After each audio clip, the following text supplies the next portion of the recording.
having a desire to serve his king, his country, and his empire, be pleased to draw near, for, as I do speak, the very jackboot of the Hun is crunching its way across Europe.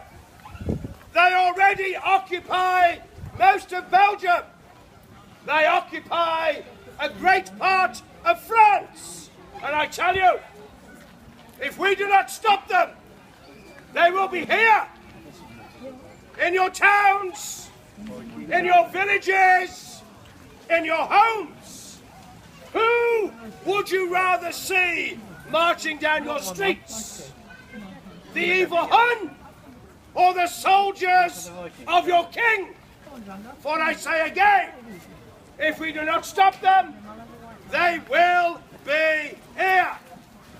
The newspapers, they have published accounts of atrocities when in Belgium the Germans have murdered old women and old men, have mutilated children, have crucified captured soldiers. Would you have that done here? So, I encourage you all to rally to the colours. So who will be first to step forth and receive this? The King's shilling. But I tell you, if you hesitate, there is nothing more the ladies admire than a soldier turned out in his regimentals, for you will turn many a head. But I say, if yet you still hesitate, would you rather have this, the white feather of cowardice? For there are ladies passing amongst you who will press upon you the white feather of a coward. So what would you rather have? The honour of wearing the King's uniform, or the disgrace of being branded a coward? And so, I do say to you all, rally to the colours, serve your king, serve your country, and serve the empire. And God save the king! God save the king! Ladies and gentlemen, in June 1914, on the 28th of June 1914, a shot was fired in Sarajevo. It is often called the shot that rang out around the world, for the Archduke Ferdinand, heir to the Austro-Hungarian Empire, was assassinated. And from that date, all of Europe moved inexorably towards war. For many years, all the powers of Europe have been engaged in an arms race. France, Germany, Austria, they were all envious of Britain's empire. They never thought that they'd fight a war in Europe. They always thought that it would be a colonial war. But that shot of the 28th of June changed everything. The problem was that all of Europe was tied together with treaties. Britain had the Entente Cordiale that said we would go to the aid of France and France would come to our aid if ever attacked. The Germans and the Austrians, they had a similar agreement. Crucial to it all was the little country of Belgium. Since 1839, Belgium had been a neutral state. Germany indicated its desire to fight a war against France, for which they would have to enter Belgium.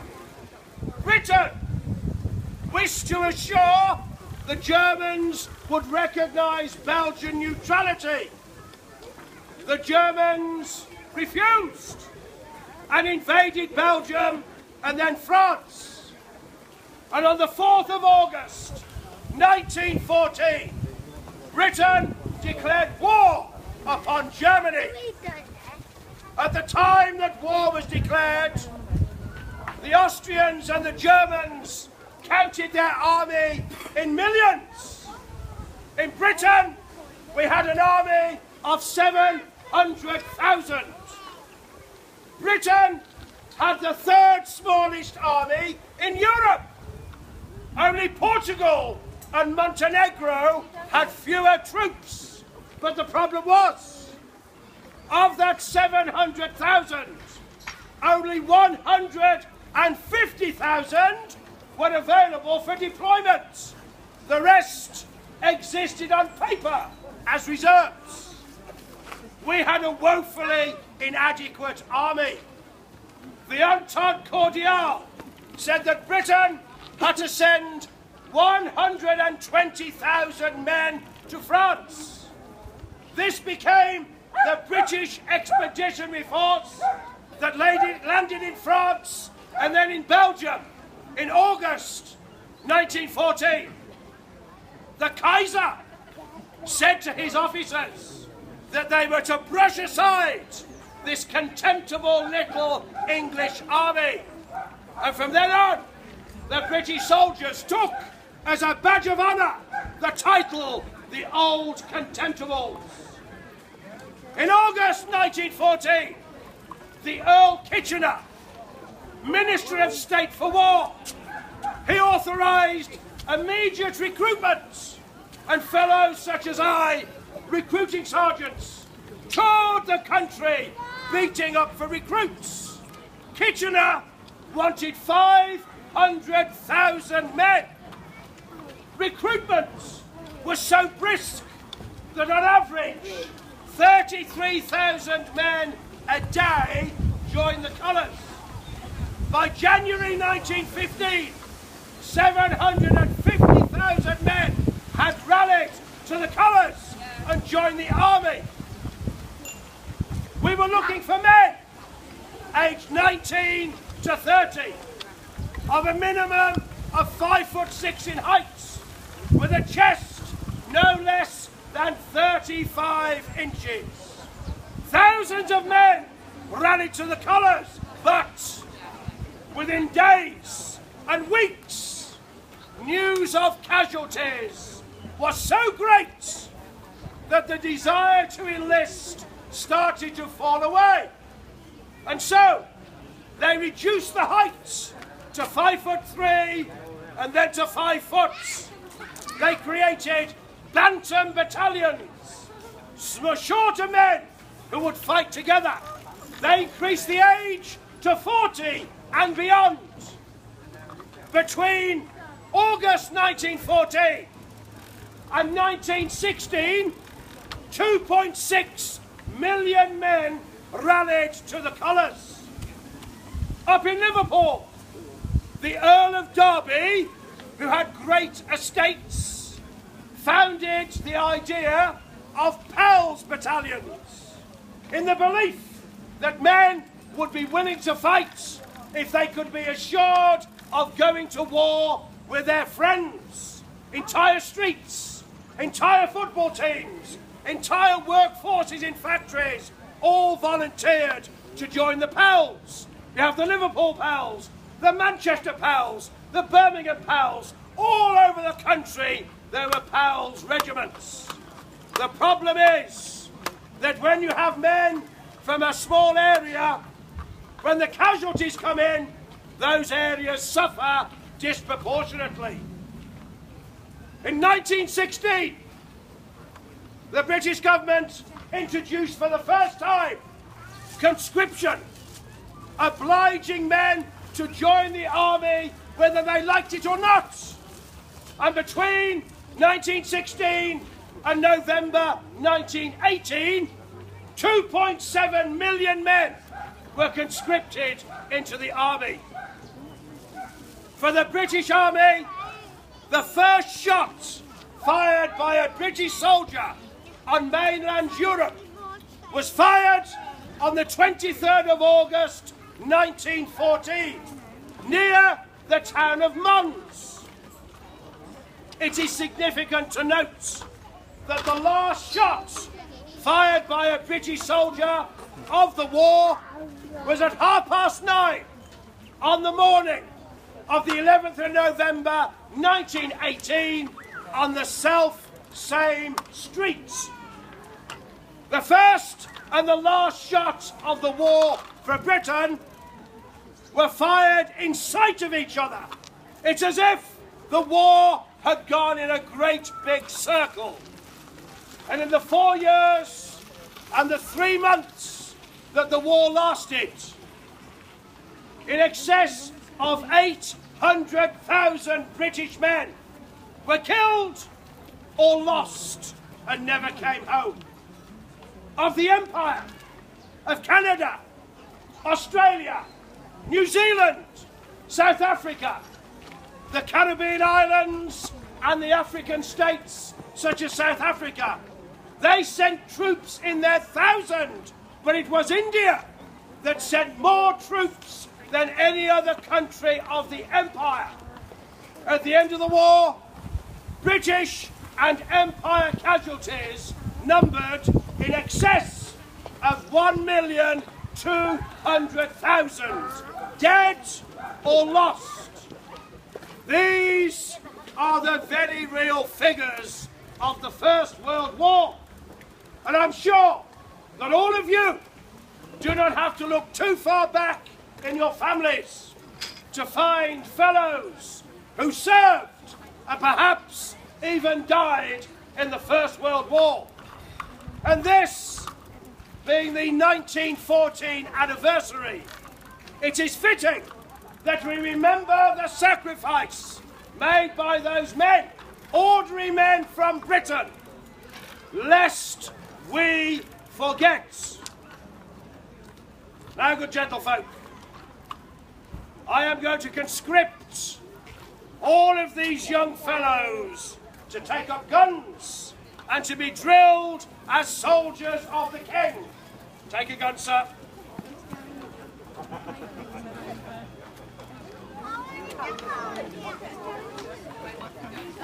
Take a gun. Take a gun. Come on, sir. We are, madam. We're equal opportunities employers now. You want to do it? Anybody else take a gun? Come on, sir. Come and take a gun. Accept the King's shilling. Adults can do it as well. Adults as well. I have one. Right. Form a line here, facing me. Straight line. Straight line.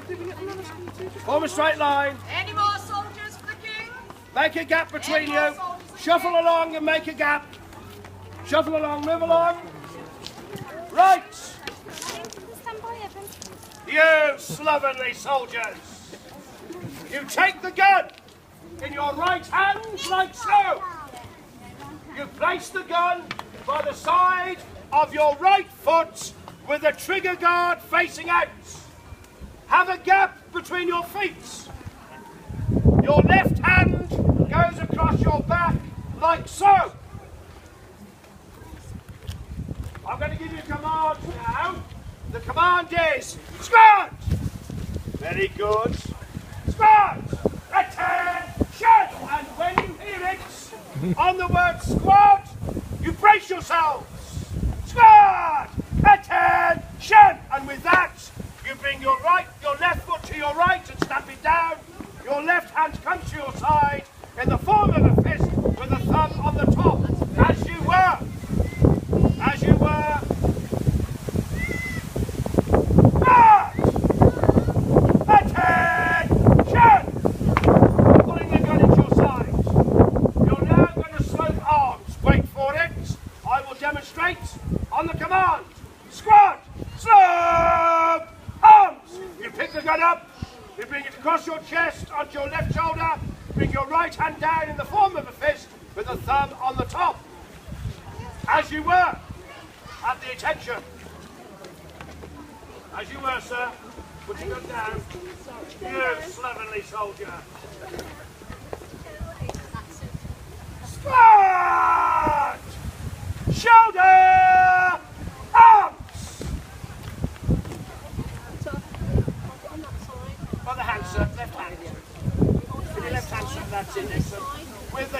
start facing out. Excellent. Now, you are going to do a left turn, which means you're going to go that way. For me to do a left turn, I will end up going this way. But ignore that. When I give you the command, you will go that way. I will demonstrate. On the command, squad, left, turn. On the word turn, you swivel on your left heel and you stamp your right foot down. So, as you were, and you're going that way. Squad, left, turn. Now, as you are looking over your shoulder, I'm going to show you how to march. The command is squad, by the centre, quick march, and on the word march, wait for it, sir, wait for it. On the word march, your left foot and your right arm comes forward, like so. Squad, by the centre, wait for it, I'll tell you when to go. Guns on the wrong shoulder, sir. Other shoulder, sir, other hand on the shoulder.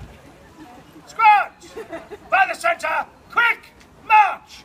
No, wait for it, I'm showing you. Left, right, left, right, left, right, left, right, left, right. Are we ready? Run! By the centre! Quick! March!